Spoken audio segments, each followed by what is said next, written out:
السلام علیکم ورحمۃ اللہ وبرکاتہ۔ بسم اللہ الرحمن الرحیم۔ آج ہم پچھلی اسباق کا جائزہ لیں گے۔ یا، وہ، تا، تو، حمزہ، میں، نا، ہم، یہ علامات ہیں جو ہم نے پیچھے پڑھی تھیں۔ ان کی وضاحت: یہ علامات فعل کے شروع میں آتی ہیں۔ ان کی موجودگی میں کبھی موجودہ اور کبھی آئندہ زمانے کا ترجمہ کیا جاتا ہے، اور اگر ان چاروں علامتوں میں سے کسی پر پیش ہو اور آخر سے پہلے زبر ہو تو ترجمے میں کیا جاتا ہے یا کیا جائے گا کا اضافہ ہوتا ہے۔ نوٹ: تا میں کبھی وہ ایک مؤنث اور حمزہ میں کبھی صفت کے زیادہ ہونے کا بھی مفہوم ہوتا ہے۔ واو ساکن اور الف، واو ساکن اور نون زبر، یا ساکن اور نون زبر، یہ تینوں علامتیں یہ جمع مذکر کے لیے ہیں اور الفاظ کے آخر میں استعمال ہوتی ہیں اور ترجمہ سب کیا جاتا ہے۔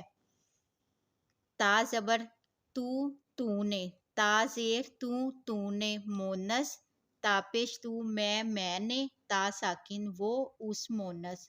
یہ چاروں علامات جو ہیں یہ فعل کے آخر میں آتی ہیں۔ ان کی موجودگی میں گزرے ہوئے زمانے کا ترجمہ کیا جاتا ہے۔ علامت تا پیش واحد مذکر اور واحد مونس دونوں کے لیے استعمال ہوتی ہے۔ گولتا واحد مونس کے لیے، الف اور تا جمع مونس کے لیے۔ یہ دونوں علامتیں مونس اسم کے آخر میں استعمال ہوتی ہیں اور عموماً ان کا ترجمہ کرنا ممکن نہیں ہوتا، البتہ کبھی جمع کے ساتھ بھی گولتا آ جاتی ہے۔ ہوا وہ واحد مذکر کے لیے، ہیجا وہ واحد مونس کے لیے۔ ہا الٹا پیش ہو، ہا کھڑی زیر ہی واحد مذکر کے لیے، واحد مونس کے لیے۔ ہا اور کبھی جمع کے لیے۔ ان کی وضاحت: یہ دونوں ہوا اور ہیجا یہ دونوں علامتیں ہمیشہ الگ استعمال ہوتی ہیں۔ ہو، ہی، ہا اسم کے ساتھ ترجمہ اس کا، اس کی، اس کے یا اپنا، اپنی، اپنے۔ فعل کے ساتھ ترجمہ اسے، حرف کے ساتھ ترجمہ اس، وہ۔